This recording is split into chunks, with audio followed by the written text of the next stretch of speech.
All right, what's going on, everybody? Welcome to another great edition of the goofiest little chat show in all the universe. Of course, I am talking about Racers News Network Live. Um, see, our guest is here. We will be chatting with him in just a few minutes. But I talked to my buddy Pete. What's going on, pal? Just trying to stay cool, buddy. There you go. Yeah, it's a little toasty out there. It's warm and we're busy as hell and I'm exhausted. So I'm gonna try and keep my yawning to a minimum tonight, but bear with me. Much Good, like good. my lagging computer, I'm running a little behind. Right. Yeah, you both are a little on the slow You side, know, but that's okay. It's nothing we can't deal with. Um, so like I said, our guest is going to be is Jared Artis, NHRA Division One official starter. We're going to dive into what it's like running the button and sending them down the track, and what his other responsibilities throughout the race day are, and just generally have a good old time. So with that being said, Pete, go ahead, my friend.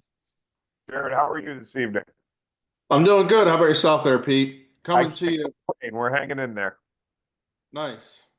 So I see your posts after every race about your step counter and how much you walk. Yeah. I've got to tell you, I've been to Disney a couple of times, and I don't think I've walked half as much as you. So the numbers are pretty impressive. But what first of all, it was great seeing you a couple of weeks ago because I feel like I haven't seen you in 100 years. Yeah. Nice catching up with you. But take me through a day in the life of Jared at the racetrack. Well, it's nothing really special. Maybe you not to know, you, but all the racers appreciate the hell out of you. So it's special to us. it depends. Pretty much, I get to the track. We have a morning meeting usually. All the Division One guys have a morning meeting, kind of go over guys and gals, go over what the day's going to be like, go over scheduling and stuff like that, and then from there, I usually go up to the starting line, discuss stuff with the track officials that are there, the starting line crew, because honestly, I'm a guest in their facility, right? I don't try and come in and take over their situation. We're there for usually either one or two events a year. Yeah. And I actually, to be honest with you, I work with a bunch of great track officials in all the racetracks we go to. Everybody's very receptive. You know, and like for instance, we were just up at Lebanon Valley. I said to Wayne, I said, listen, I said, you guys know your track better than I do. What are you doing for bald spots? Because I know Maple Grove, right? Maple Grove's 10 minutes from my house. Right. I've been there enough where I can pretty much fix a bald spot or work with Shane to do it or whatnot. So I try and go in and, talk to everybody, kind of go through what we're going to do today, what the routine is, and go that route. Just because once you put a headset on and so there's some races like that we have two different channels. So NHRA is on one channel and the track's on another. Yep. That can be tough sometimes. A lot of times what happens is they'll send a track radio down, that'll go into my earbuds in my ears, and then Yep. I'll have my headset, which is NHRA. So realistically, there's times I have two different conversations going on at the same time while I'm trying to concentrate and make sure I don't screw up with the track. And I've done it before. I admitted to several racers a couple times. When you're up there and you're flipping the switch for a whole event, I've done it twice now in my whole 5 years of being the official starter that I forgot to flip the switch, and I was like, man, they're really on the trans brake a long time. So we're all human. We all make mistakes. But after that, usually we go over track prep, how the track's holding up. Sometimes I'll actually walk the track just to see if obviously some stuff looks shiny, some stuff doesn't. Yep. Depending on the way the rotator is, I'll try and make sure that the quarter mile is in a good situation.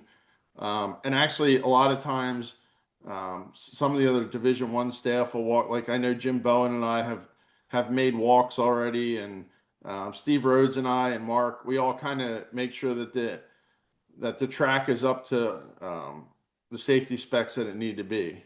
Yep. So that's kind of what we do. That's the morning routine. There's no extra stretching, nothing like that. I know I shared You get with your flicking thumb in shape. You do any exercises or no? no, No. no. Um, but yeah, that's pretty much it. I know in Lebanon Valley, so we had a decal fly off at like, I don't know, I think it was 660. And it was warm, it was Friday. I'm like, oh, I'll just run out and grab it. Well, by the time I got to like 500 feet, I was like, I'm a freaking idiot. This is so stupid, right? But then I'm like, we got all these people in this. I can't give up now. Right, right. So then I get all the way out there and I go to pick the decal up, and the thing wants to stick to the track even. So I had to bend down twice. And the funny thing is, Wayne saw me later. He's like, I thought I was going to have to bring oxygen down to the first floor of the tower for you. So That's yeah. So, Jared, after that little sticker episode, then would that explain this? What is that? All right, so that's just not even right there. I take one 20-minute break and they take photos of me taking a little cat nap up in the chair in Lebanon Valley. for the record. I had no idea he was doing that. I just want to let you know. I won't say who, Wayne, sent that to me, and it's like we, as you know, you've watched our interviews. We like to goof on you guys, so it's all in good fun. No, it's fine. So, curiosity. Obviously, you go to a bunch of different tracks. Yes. How much of a difference do you see as far as track prep and, from track to track, like how they run it and how it's different? Honestly, everybody's pretty much on page with the way the tracks, you have your morning routine. Some people have a rotator, some people have just flat drags. Um, you go up to Lebanon Valley now, they got two flat drags and a rotator. So that's good. We go to Epping. Epping does a phenomenal job as well. Yeah. Honestly, all our tracks, we're very spoiled in Division One. We have a lot of tracks that like to invest in their tracks for sure. Um, I mean, look at Cecil. Cecil has, I mean, good Lord, Jimmy's got, I don't know how many tractors now. Right. So, we're very, and then you got new media that has the equipment up there as well. So we're kind of really spoiled in Division One. I do notice as a whole, I mean, as someone that's been either spectating or racing for the better part of 30 years, I remember when someone would do something goofy and oil down a whole track from front to back, it was like hours and hours. Yeah. And it's definitely the technology and the equipment has gotten a lot better. Where I'm Oh not yeah. saying it still isn't a huge pain in the ass, but the downtime is significantly less than like even 10 years ago. Yeah. And honestly, 10, 15 years ago, I mean, I've been with the division now. This is my 26th year. So I started out with the division in like 26 years ago, went and did a bunch of national events, toured the country via national stuff, Yep. and then came back and primarily doing division stuff now. But I do get that every once in a while, some national events. But yeah, I mean, it's so much better with the equipment. I mean, look at Virginia. Tyler does a top-notch job down there. All the guys that we work with, you have oil and everybody's usually going to get a piece of equipment. Right. So, Yeah, no, yeah. it's definitely, I mean, even the techniques and stuff, like they got the scrubbers now and all Yeah. that. I mean, that technology hasn't been around forever. No, I still remember back in the Winston and Powerade days, we were still putting ash on the quarter mile. Right. Right. Yeah. No, I like, even going to watch weekly bracket racing, I remember, the ash going down and people sitting on the back of pickup trucks with Yep. their legs crossed over a broom while the truck Yep. drove over and ground it in. I mean, that wasn't, I mean, I might be dating myself. To me, it feels like it was 5 minutes ago, but it was probably 10 years ago. Yeah. But yeah, I mean, the scrubber and power cleaner, Yep.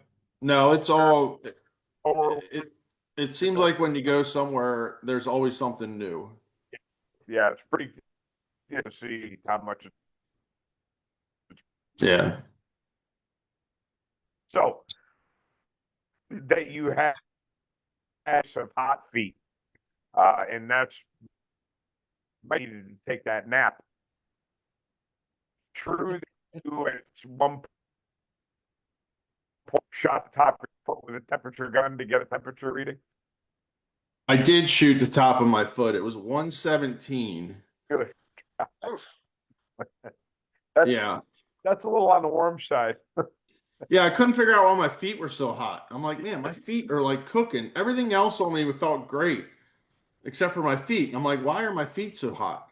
So yeah. I am shocked as to how hot it got on Sunday, but Yeah. how much the track repeated all day in the blistering, sweltering heat. I mean, we pretty much saw if you did the time trials, if you did the test session on Thursday, from Thursday to Sunday, we pretty much saw all four food groups, so to speak, as far as weather goes. Yep. You know, Exactly right. we had the headwind, we had the tailwind, we had no humidity, we had a ton of humidity, low temperature, high temperature. I mean, we had it all. And I cannot believe how consistent the trek was all weekend long. It was really impressive. Well, yeah, and that just goes to show you the combination between, the division staff and the track staff. We had to obviously as you get hotter in the day, you don't want to spray as much because the more you spray, the more the track turns to goo, right? And goo's not good. Right. Um, so, it's just kind of a blend of changing stuff around on the fly sometimes. And do you guys use any of those traction meters like we see the pros come out and they step on them and turn them? So Do I think you kind of go by what's going on? Steve has one, but I always go by like usually when the alcohol guys come up or somebody comes up with one, I'll be like, okay, so what are you getting? So, for instance, um, when alcohol came up, I forget who it was, um, and they took a reading, and I was like, well, that's not good. I said, so give me 5 minutes, Oh, right. and I was like, all right, so I went to drag out here. We're gonna drag it a couple more times. And then he goes and he takes another reading. He's like, yeah, that helped a lot. So And that's not just spraying or nothing. That's just dragging it a that's couple of just times, watching it come around. yep, yep. Alcohol does not like spray. If anything, I found out in my 5 years is all the different categories that like either spray or drags or whatnot. Super stock, I can spray from 60 foot back, right? Super stock, they'll put them on the back bumper the whole way down through. Right. That if you ever see my routine, just like a race car driver, there's a routine, right? Yep. And I have a routine just like that. So usually when it comes to super stock, I'll spray from um, the Christmas tree back to the starting line. By the time super stock's done, that usually then we run. Usually alcohol is not too far away. Yeah. Might have to clean up some bald spots from the .90 cars because when they come off the trans brake, it just and that is what it is. Right. But other than that, that's enough spray to get me through the alcohol session with really good numbers. Okay. Yeah. Now, am I right in saying that like stock and super stock, they don't want any wheel speed, but obviously alcohol does. Yeah, alcohol wants wheel speed. It depends, stick cars compared to automatics are a little different too. Right. I can clean the track up and realistically the first pair out if they're a stick car, I mean they want to spin. They spin a little bit off the starting line and that usually will rip up the rubber too. So it's just kind of it's a fine line. Um, Sometimes it can be frustrating when it doesn't want to work. Sure. Because obviously I'm the sounding point for everybody that doesn't think the track's in great condition. So, but it is what it is. I understand that it's a high intense sport. There's a lot of adrenaline that's involved in it. So I get the wrath of some stuff, whether it's good or bad. I take it all in, and if it's not good, then usually I'll let it go this time, and then I'll pull the person aside the next time and be like, listen, there's no reason for you to, I treat you like I want to be treated. So why, there's no reason for me to be talked to like that. Yeah. Yeah. And that's just the way it is. Yeah, I mean, being frustrated about something and wanting to discuss it is one thing, but disrespectful obviously is a whole other thing. Yeah. And honestly, I think throughout the years, the respect has definitely grown, to the simple point of, it's super nice when a lot of the crew guys or the drivers will come up and shake my hand in the morning, say good morning. That goes a long way. It's a lot of respect. I respect racers, they respect me. It's just the way it is. Nice. It's you know, so yeah, What is your next event? Will you be in the media I will be at New Media for for both the races? double. Yep, I'm off Thursday, Friday, and I'll be up there Thursday, Friday, Saturday, Sunday, all 4 days. So, yep. Excellent.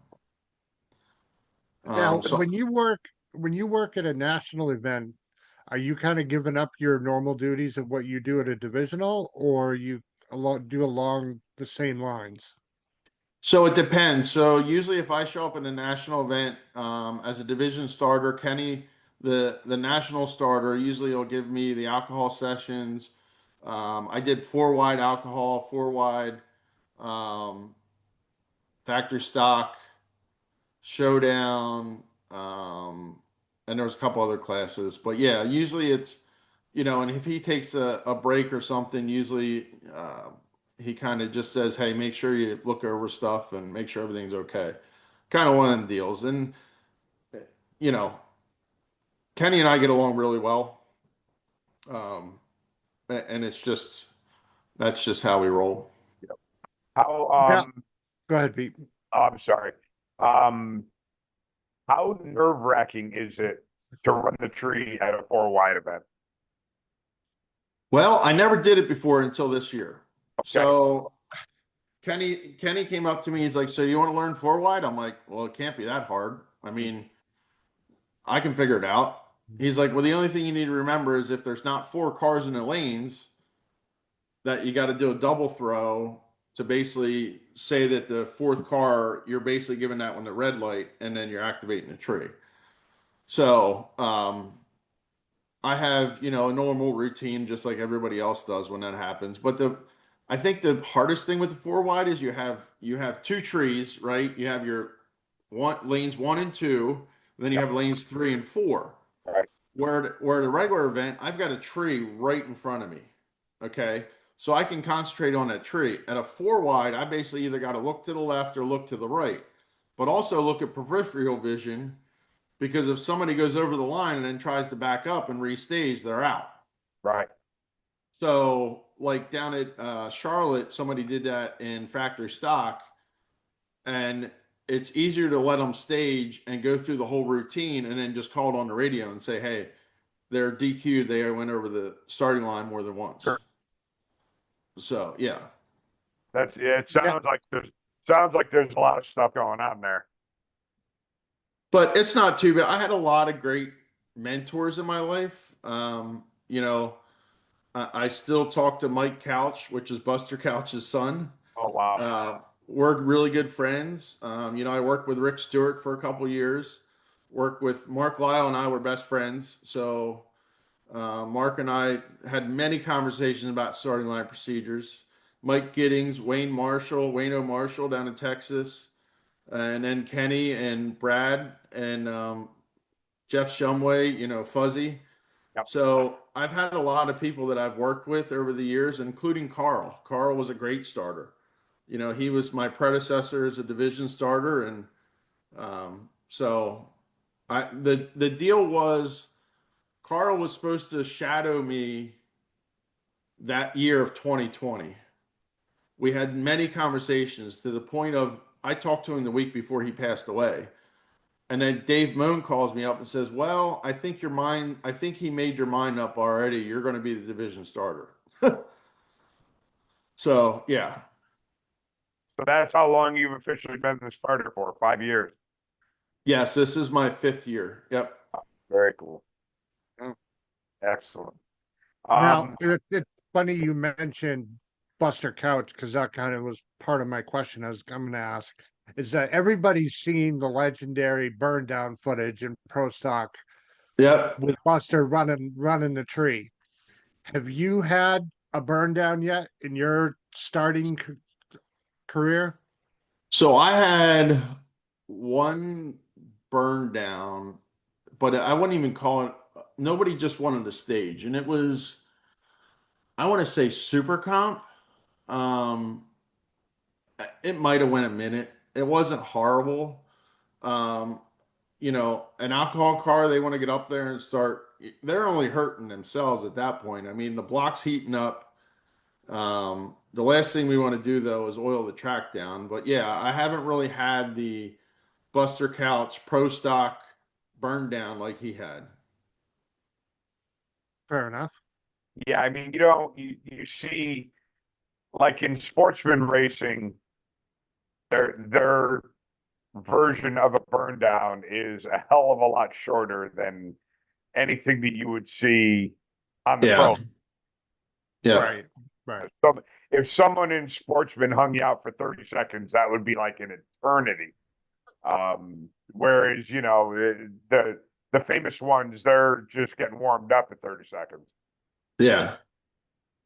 Yeah.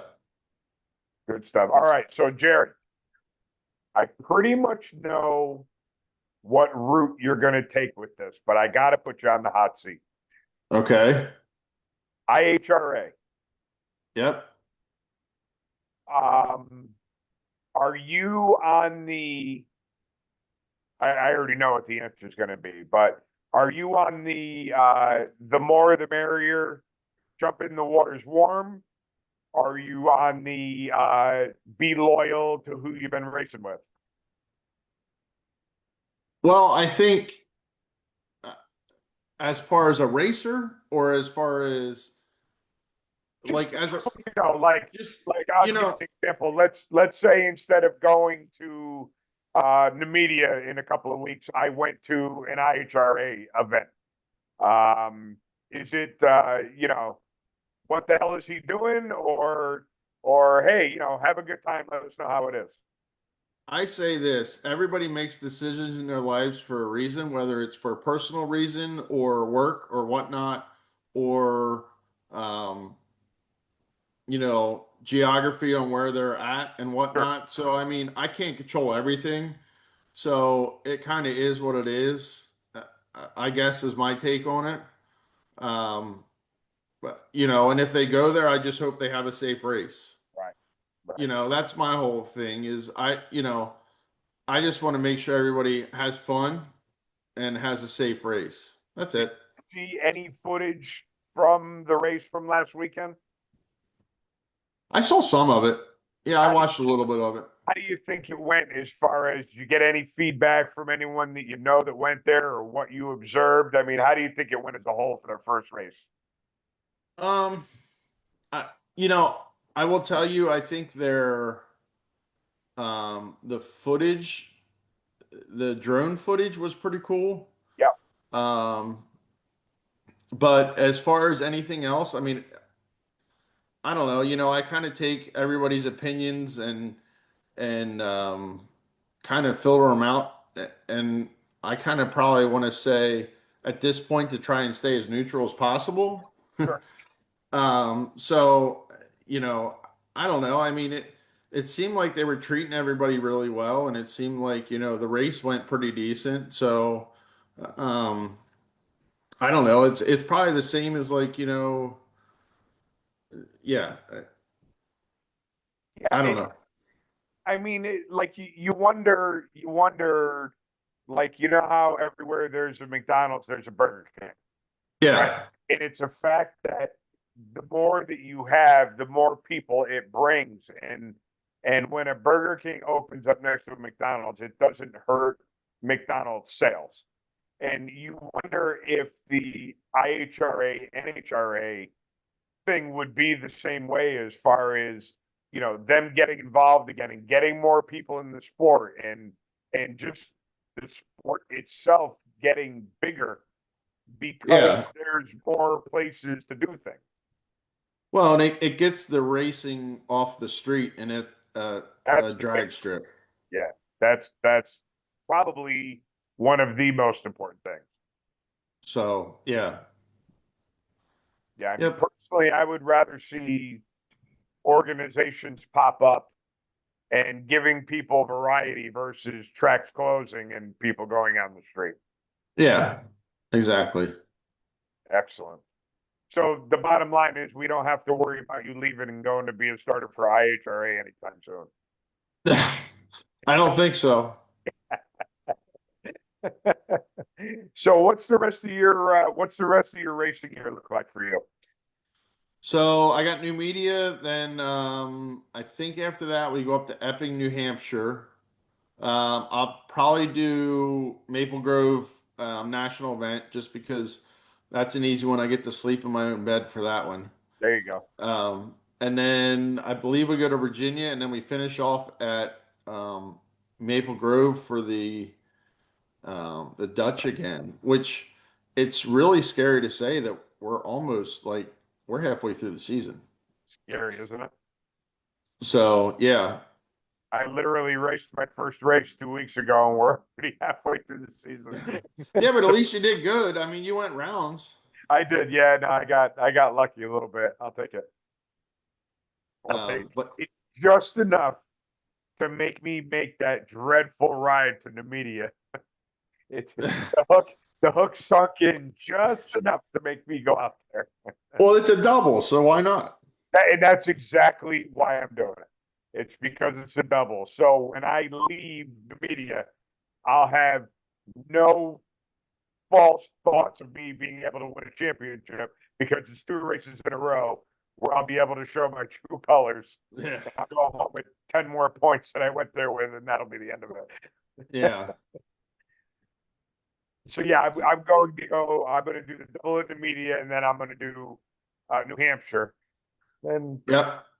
that'll be my divisional stuff for the year. Which actually, I mean, that's pretty decent considering. I mean, we've had Maple Grove, and I think that was it so far. Other than Lebanon, the season's kind of been spread out a little bit this year. Yeah. So was A Lebanon Valley late start. race 3 or race 2? That was race 2, right? Yeah. So Yeah, in the division, I only missed one race. yeah. Not bad for the beginning of July, right? No, not bad at all.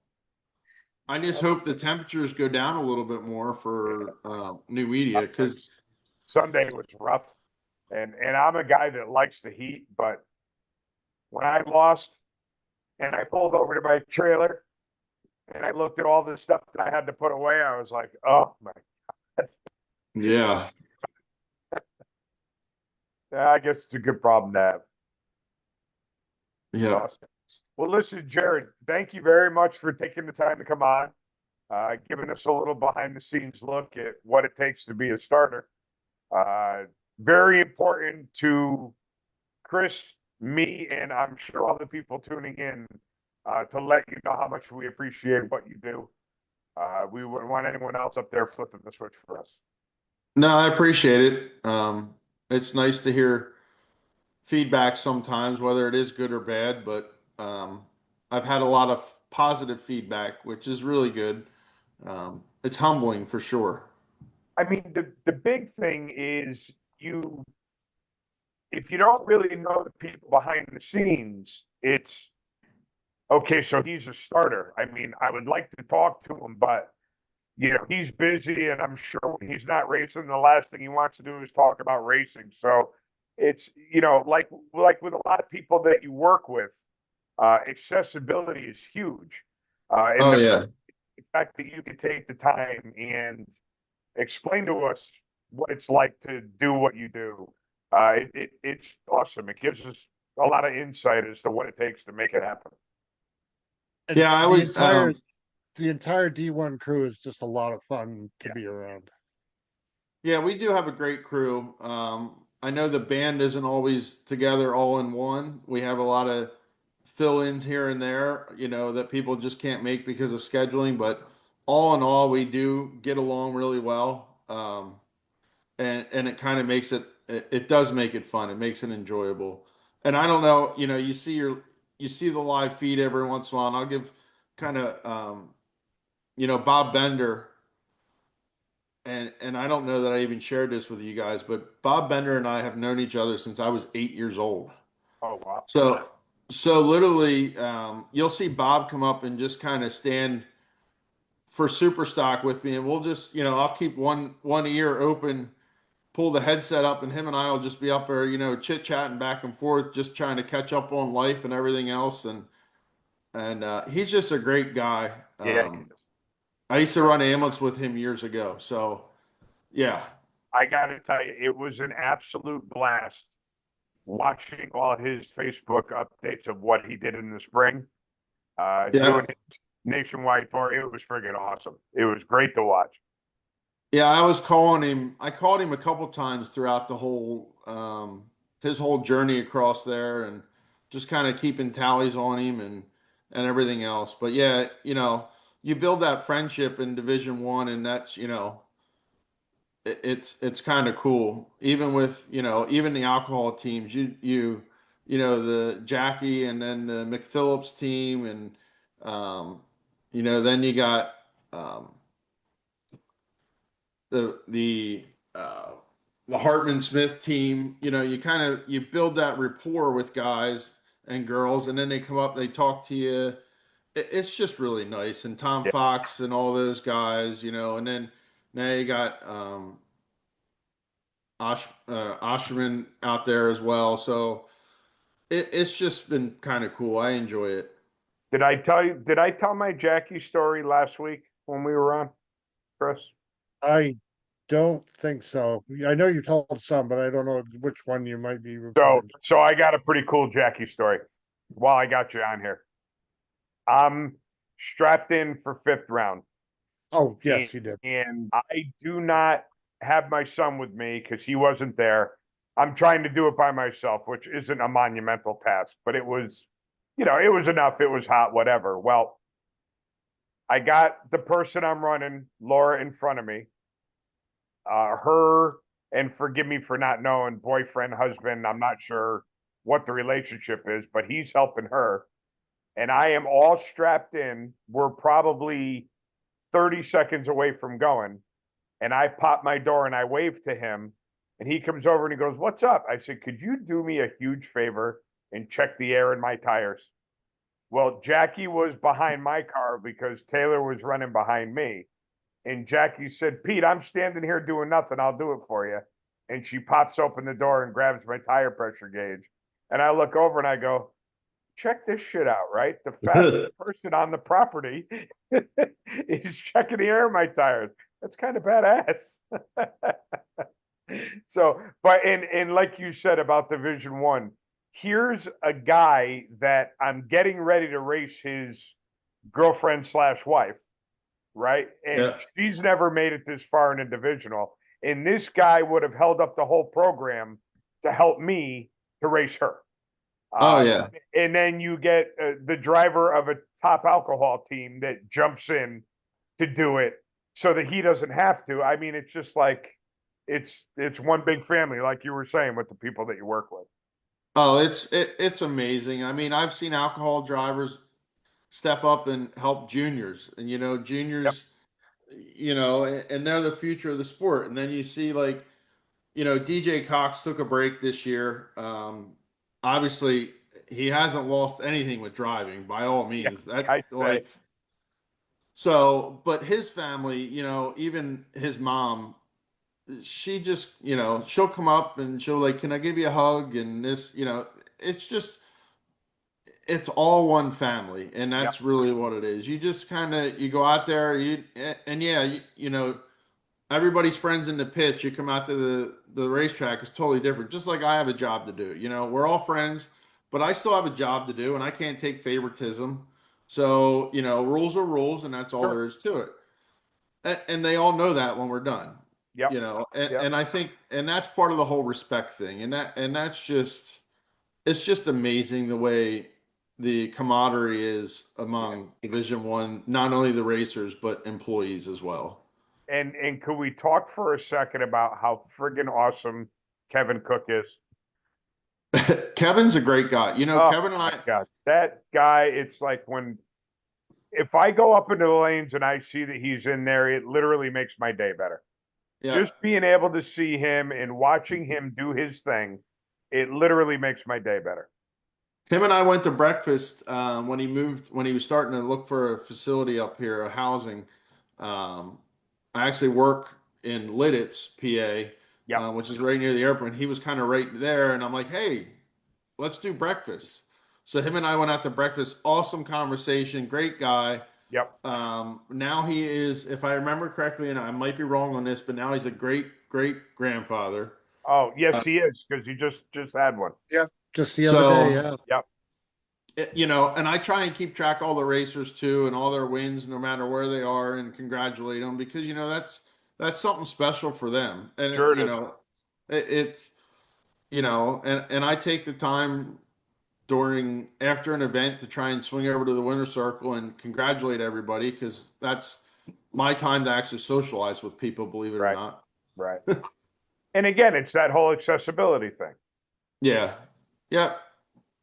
So you know, I don't want to be that person, especially for like juniors that are like, oh, well, he's the mean guy that's up on the starting line. I try to at least, Yeah. you know, go and talk to the junior drivers as well, and yeah. Awesome. I like it. Well, So listen, thanks again. We'll let you run because we know you got tons of stuff going on. We yeah, no appreciate worries. you taking the time and look forward to seeing you in a couple of weeks up at New Media. Sounds great there, gentlemen. Awesome. All right, Jared, thank you very much. Yep, thanks guys. Have a great evening. I gotta Thanks. head up to the firehouse for training. Yeah. All right, have a great night. Stay See ya. safe. Stay Yep. hydrated. Thanks. Yeah. Bye. Yeah. All right. So NHRA Division One official starter Jared Artis is our guest tonight. Also a first responder in the state of Pennsylvania. So thank you for that as well. So first responder stuff is tough these days. Yeah. Yeah. It definitely takes a special breed. That's for sure. Yes, it does. So Ah, how about did you hear about what's going on with the juniors? Excuse me. And Mason had an engine failure and another Lebanon Valley. Burns let them borrow a motor and they swapped it out at midnight and went out and raced. And again, we're talking about the camaraderie, right? And the people that we race with. And just one of many examples of how a racing family takes care of each other. yeah, absolutely. I mean, you go down there hoping and hoping, and then you have something like that happen. You're like, all right, Yep. well, we'll head home in the morning. Yep. Oh no, wait a minute. Here, take this. What? Well, Yeah, what I was mean, amazing was he lost his motor on a winning lap. oh So really? yeah, so they swapped out a motor at midnight to make next round. I think they said they did it in some ridiculous time, like 11 minutes from the first time they put a wrench on it until they fired it.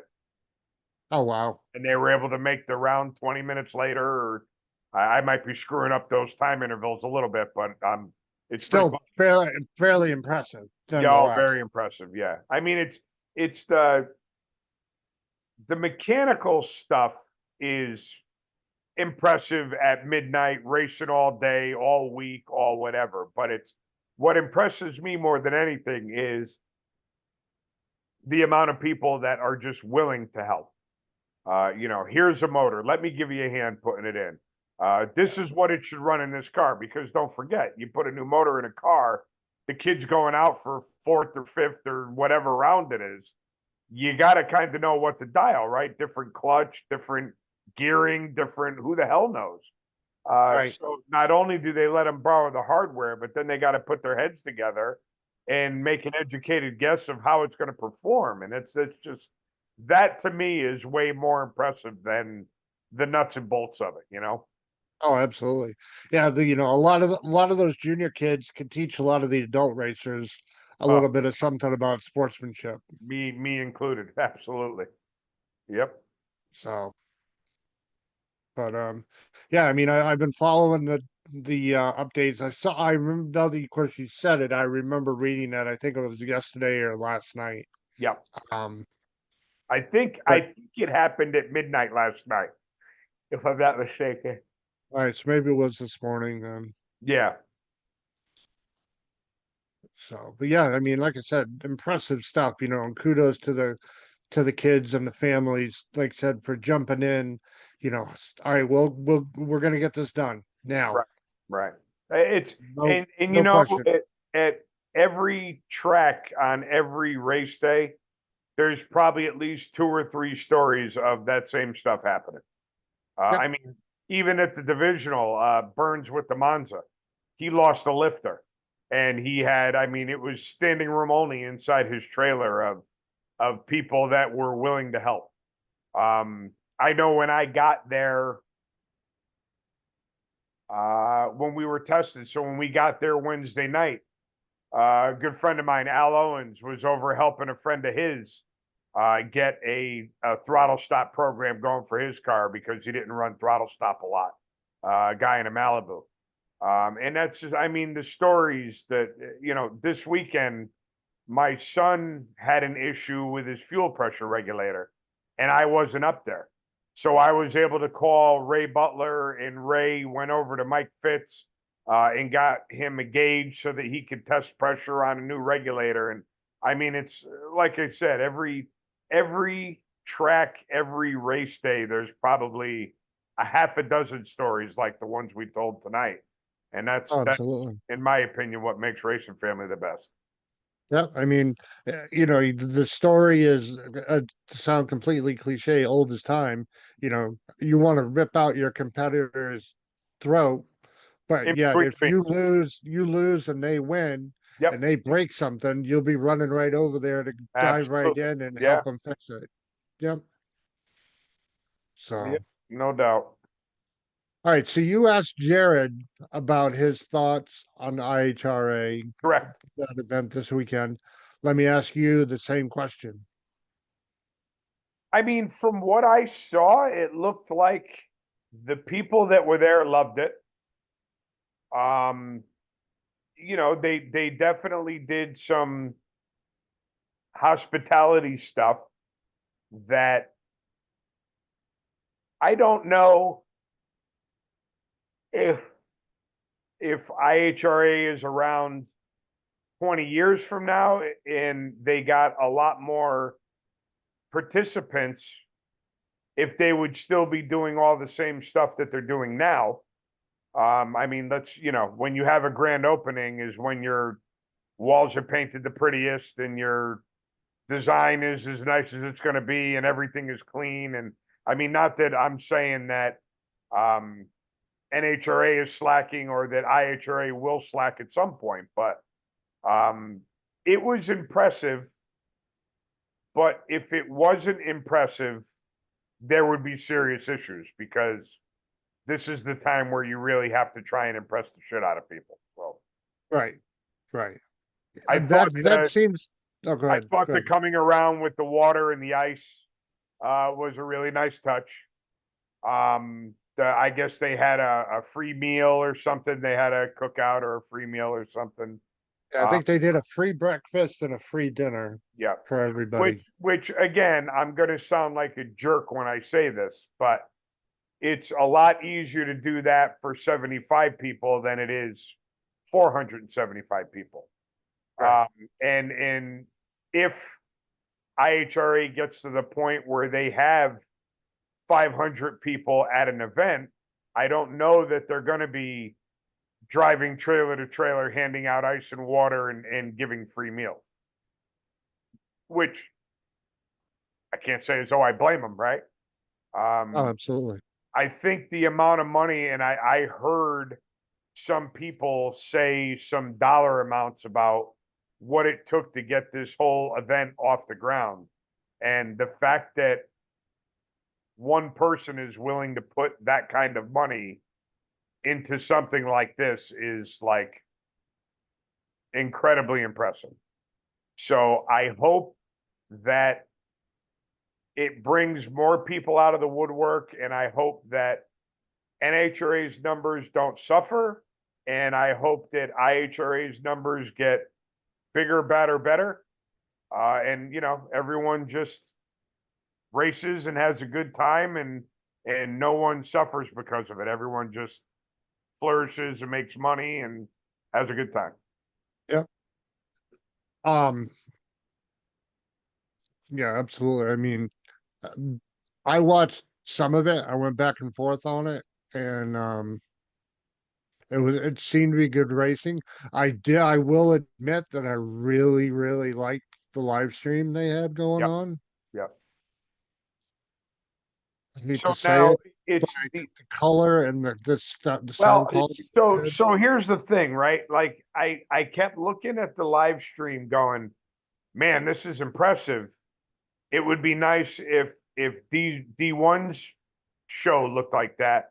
But then I got to thinking, this was a national event for IHRA. And it's been a while since I've streamed a national event for NHRA. But if I remember correctly, I don't think there's that big of a difference between the two. Right, natural instinct is you want to compare it to D1 TV, but it's not.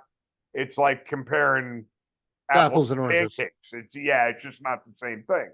right? I'm sure when I don't know what IHRA has for a schedule, or if they're going to have divisional races like NHRA does, but I guarantee you when IHRA is doing an event that's not a national event, that their live stream is probably not going to look like what their stream did this weekend. What if it does? So I mean, if it does, then hats off to them. And does that make NHRA step up their game a little bit? Maybe. yeah, I mean, listen, competition is not a bad thing. It brings out the best. And if everyone notches up their game a little bit and makes it better for everybody, I don't have a problem with it. right. Yeah, I mean, step up for the competition. You know what I'm Yeah, saying, and make it. You know, this is the affordable. This is the it's a little bit more expensive. yeah, The yeah. choice is yours. You can go left or you can go right. I mean, listen, I'll be completely honest with you. When I got home from racing at Lebanon Valley, I didn't have anyone there to video my car, and I wanted to see what it looked like. I wanted to see how it was working. I rewound D1 TV and watched it. I watched every single one of my runs, and I saw everything I wanted to see. So Yeah, I your really, camera guy was slacking on Saturday. yeah. Well, yeah. See, I didn't watch it. I would go through. Oh, what did you say? You were slacking? Yeah, I yeah. said your camera guy was slacking on I Saturday. thought you meant them. It took me a minute. I'm tired. Yeah, I know. Not even a goddamn picture. Sorry. Sad, sad, sad. You think I'd have a little bit of pull in this organization, but I got nothing. To get I'm a good sorry. picture of the golf cart. Oh, by the way, with you and your wife in it. Well, I told you why I had to sneak that one picture, and when we were in the pits, I was having a somewhat decent day at that point, and I didn't want to get beat up. That's right. Nah, it's all good.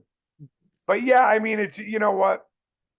It's to be able to go on, look it up on YouTube, and it's free, and being able to see what you want to see. I kind of feel guilty complaining about that, so I'm not going to complain about it. Right. But the feed for IHRA was very impressive.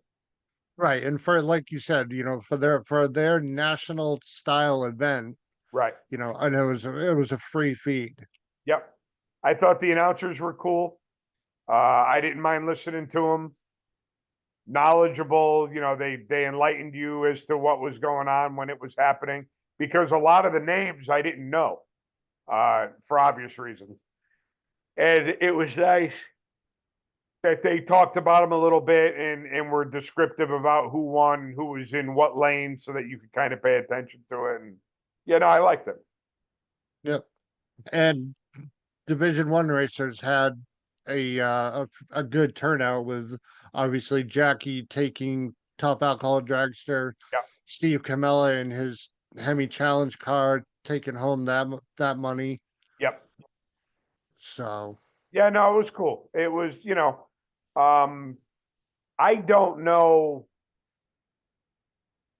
if I had an IHRA and an NHRA race the same distance away on the same weekend. I don't know that I would be running to IHRA, just because, in my opinion, NHRA has always treated me good. They've always given me a place, so I'm not going to abandon them. But if there was an IHRA race local that I could attend that wouldn't screw up anything else that I have going on, I would absolutely go. I Yeah. know I went to a couple of IHRA races when Epping was IHRA. I went to a couple of their national events, and it was fun. Um, it's all good. It's another sandbox to play in, and in my opinion, there can't be too many of those. I know I read a post earlier today that um Rob Keister from Mid Atlantic put up. Do you think come next year, let's say they have, I don't know, 10 races. Yep. They're going to have one or two on the East Coast. In our, like in our neck of the East Coast. Do you foresee that complicating scheduling?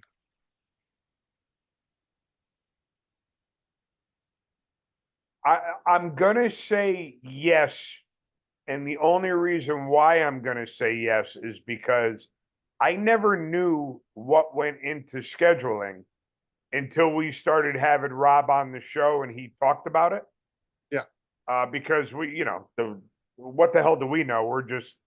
We get in our RV and we drive to whatever event we feel like running, and we have absolutely no idea what it took to schedule that particular event at that time. Don't have a clue. Rob struggles, and I don't mean this in a disrespectful way, but from what he says, it's tough to figure scheduling out between NHRA and series and tracks that have weekends to give up and so on and so on. That if you added another thing in the mix, I could only assume that it would make it more difficult. Right. How And much more, losing a I have no track, idea. right. Losing a track, in the middle of the East Coast too. It didn't help anybody's cause. That is correct. Right. So, That's correct. Yeah, like I mean, you take someone like Keith Mayers, who um, is we know that he loved racing IHRA.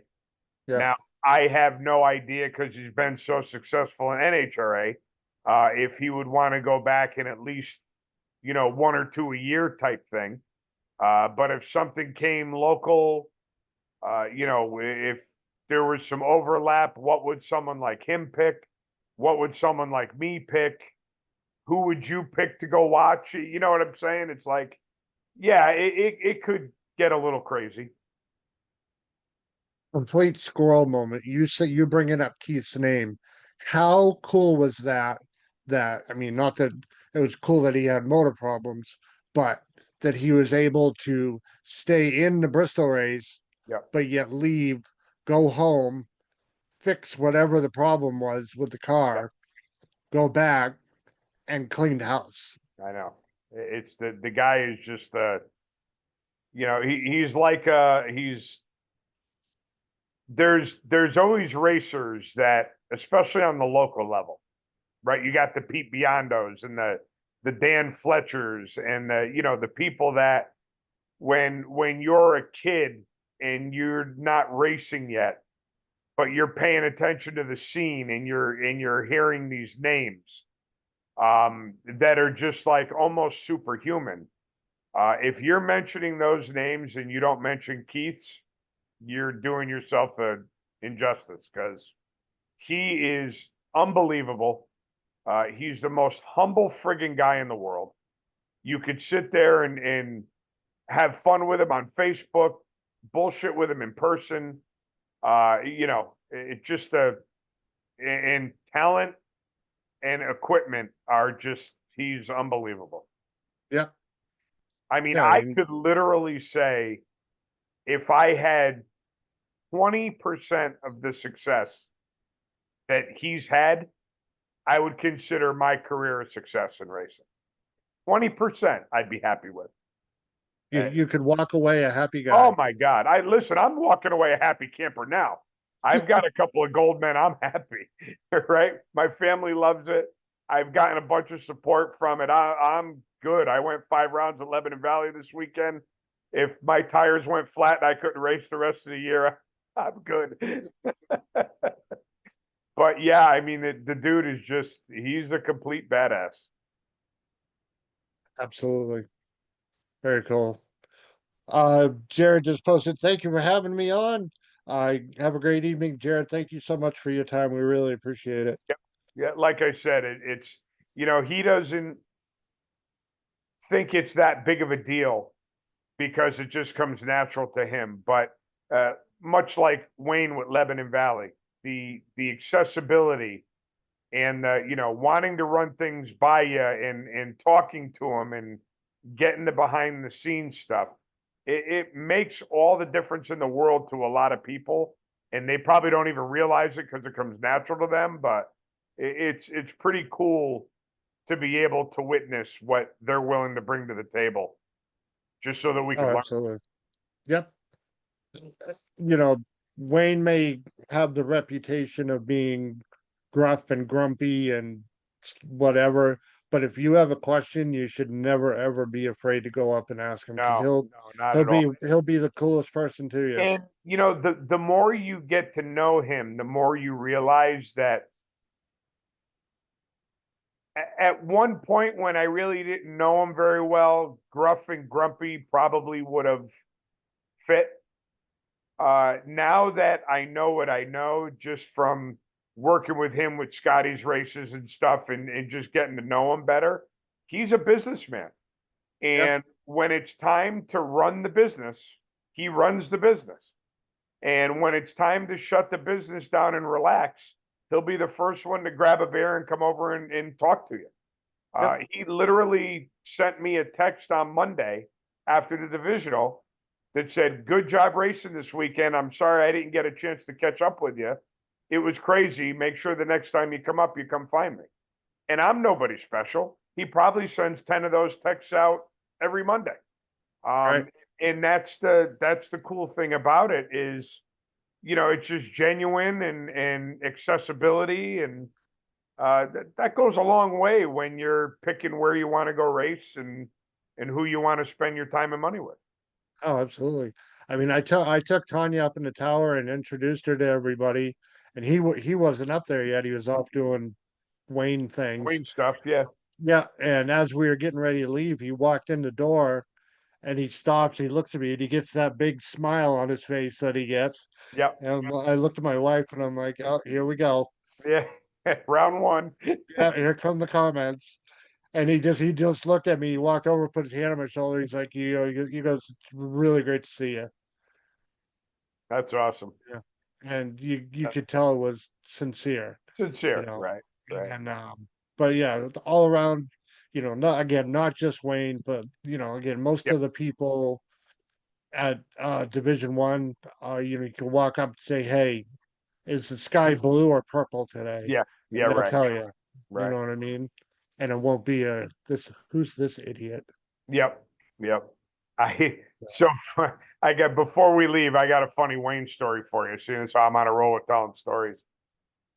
The first time I ever ran the staging lanes for the Scott and Ralph race, I parked my motorhome right by the staging lanes.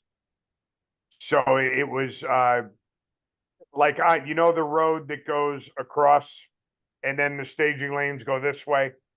Yeah. The same road that the fuel's on, right? Yeah. So Yeah. I was against the fence that was the fences here and staging lanes are here like this. I was right here in the motorhome. So we're sleeping. It's like 6 o'clock in the morning, and I hear what sounds like a forklift coming. And my bedroom window, I always sleep with the shade up just a little bit so I can kind of see what's going on. And that jerk is on a forklift, and he's got this ladder thing like you would see at Home Depot where you want to climb up to get something off the shelf. And he's going, and he plops it right in the middle of the staging lanes. And I'm saying to myself, that's got to have something to do with me. I guarantee it. So an hour later, I get up and I'm out and walking around, and he goes, "Hey, I got you something so that when you're trying to yell at all the racers, they can see and hear you." So thanks, buddy. And that friggin' ladder stayed there for like a year. That's hilarious. Yeah, it was pretty funny. And I knew it. I saw him coming around, driving around, and I looked through the shade and I could just see the look in his face like, I'm breaking someone's balls. I'm happy. Yeah, yeah, you get that, like, he gets that little Yeah. snide look on his Yep. face, and he's Yep. like, ha ha, ha ha, effer. That's funny. Yeah. So So that's it, my friend. it's fun. It's fun to go there. Now, I know I've asked you this a million times. You're gonna go to the media, you're gonna go to New England. Yes. If everything stays together and doesn't blow up, are you still planning on going to the Dusen race? Oh, God, yeah. Right. Yep. Yep, no doubt. All right, cool. Because we're coming out Friday night Oh, good. when Okay. when my wife gets out of work. So Awesome. Yeah, what I'm trying to think, is the Dusen race after? Oh, you know what? when is the Dusen race? Do you have the dates? August 15th through the 17th. Oh, And you give me know a give me a second, I'll look and check that because I know exactly what you're asking. I 15th through the 17th? No, it can't be. Correct. Let me look at the flyer. Yeah. August The 15th. 14th is a Thursday, isn't it? I'd have to look at a calendar. Hang on. Yeah, so Friday through Sunday. Friday, Saturday, Sunday. Yeah. Can't go. God damn it. We're going to the shore for the weekend. And a helicopter. Yeah, I know. Tell me about it. No, it sucks. It's, you think, oh my God, you got all summer off. This is awesome. And there's still You take that one never week. enough weekends. Yeah. Yep. Never enough. Oh well. It's life in the fast lane. Pretty much. Well, anyways, we're signed gonna up for the be high there. roller door car race too. That Oh, sucks. oh. Oh, there were plenty of alternates, so I don't think it'll be that big of a deal, but that Yeah. sucks. I'm not happy about that. Well, you'll be at New England for the division. I will be in New England, yes. All right, cool. All right. So before we cut out of here, obviously there was a very bad fire at involving a racer at the NHRA race. Yep. I will preface that what my conversation about this, as brief as it's going to be, about no bagging on sanctioning body, no bagging on the track, no bagging on the track personnel. Correct. There's a chance that we'll be chatting briefly with April Blaney to give us an update tomorrow night on Marvin. I do know his surgery was bumped up to this coming Saturday. Initial reports were that he, is essentially up on the stretcher talking to track personnel and, was being transported for, superficial wounds. Well, that's not the case. I'm not going to get into the details of it because it's not my place to do that, but Right. he is seriously injured. One of the things that we didn't realize until I spoke with this person yesterday was Brandon Mass from Mass Traction was part of the rescue of Marvin Blaney. He was injured as well. He has second-degree burns on his arms, and I know he was catching a flight yesterday to go to the burns wherever the burn center is that um, Marvin is at. Yep. So, like I said, we'll be hopefully if everything goes okay. Speaking briefly with his wife last night, I spoke with her yesterday and she said she really wants to come on and let everybody know what's going on. Um, we did set some parameters, that again, no bagging on the sanctioning Sure. body, Sure. no bagging on the track personnel, whatever, and she was completely on board with that. Um, so we'll see what happens. I'm gonna double check with her tomorrow. Um, so if you want to check on him and see how, because I know she posts updates, it's Marvin Blaney on Facebook, Blaney. And his wife, her name is April, and it's the same last name again, Blaney, Blaney. Um, we talked before we went on the air, in all the years that all of us have been around racing, never really seen a fire like that. And that was, No, I mean, I mean, we've seen, pros explode the engine, nitromethane going 340 miles an hour. And I can't remember something erupting like that. I mean, like I said before we went on the air, that went from 0 to 100 as quick as any fire I've ever seen. Not that I'm some fire rescue guy and I've been seeing it all my life, but collectively, you and I have seen a lot of cars go down the track. We've seen a fair amount of fires either on TV or in person. I have never seen one go up like that, and it just kept getting worse. I mean, it's like no pun intended, but it was like it was constantly pouring fuel on the fire. It was yeah, crazy. yeah, And I watched the video and I was blown away by how quick it went up and how violent it went up. And after I was like, got my wits about me after watching that, all I could do is look at that poor woman and think, oh my God, I cannot believe that she has to stand there and watch this because whew, that was bad. I mean, it yeah, was tough to watch it as a spectator on a laptop. I can't even fathom what that poor woman was going through. yeah, Uh, Luckily, he's still with us. I'm sure he's in good hands, and she didn't get hurt, thank God. And special thanks to Brandon and anyone else that helped, because it's again it's that whole first responder mentality, right? I mean, it's you will dive right in and burn yourself to try and stop someone else from burning. right. And To help rescue somebody else. Yep. yeah, I mean Even that's if it's just a complete, and whether it's a it's complete stranger or your best friend. yep, and that's a first responder thing. That's a racing thing. Um, it's part of the community, and it's I'm proud to be a part of it. You know, with the stupid stuff that we've done to help people out, and just watching other people do it, it's we're not a minority, right? We're part of a very big group of people that would do the exact same friggin' thing.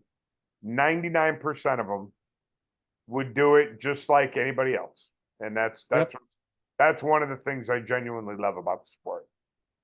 Yeah. There's a huge camaraderie, in this sport and in actually in any sport for the most part. Right. Right. I agree. So, yep. But before we do go,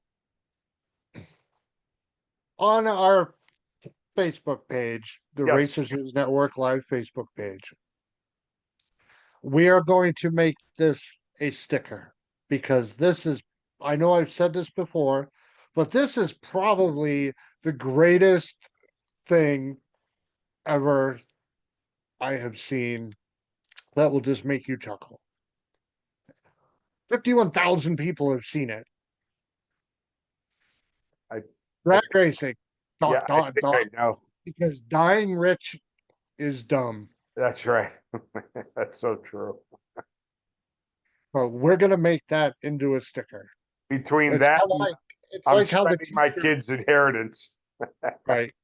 I think this is a little bit richer than the spending my kids' Yep. inheritance. It was Yep. kind of like how the t-shirt a couple years ago with what was it? Shit goes bright and I just go or something Yeah. like that. Yeah. I don't even remember exactly what it was. When the shit gets bright, I let go or something. Yeah. I don't know. Yeah, something to that effect. So, but yeah, so we're gonna when my wife has time, she's gonna design up a sticker. We'll Nice. have it available. So Good stuff. yeah, well listen, thank you, Jared, for your time, away from your family and away from your volunteer work to come on and shoot the bull with us. We really appreciate it. Yep. Like I said, we have a lot of fun with the Division One guys, hence that goofy picture of him sacked out up in the tower. So Good stuff. I couldn't resist. Wayne sent it to me. Yeah. I love it. So if he wants to smack anybody, he can smack Wayne. Yeah, that's all right. Yeah. But listen, we're out of here. I think we're gonna take next week off and unless something comes up. And because Pete's busy as all get out with the shop. Crazy. So yeah, he's got zip So, tie repairs to go so do. much for my nice, relaxing summer that it definitely has not happened. Need to tell your shop manager, listen, I don't care if you have more kids, but can you plan it from like September Yeah, right, to right. March, April? Well, I told her that she can't have any more kids until this one's old enough that can take her place. Right? It all That works out. works. That works. But listen, everybody, thanks for coming on and hanging out with us. Hope you had as much fun as we do. We enjoy doing this. It's a lot of fun. And like I said, keep an eye on our page. Check out that silly ass saying. It Yep. just makes me laugh every time I see it. But all right, we are out of here. If you guys are racing this coming weekend, stay safe, be good, enjoy yourselves. Take care. Bye bye now. See you guys. See you.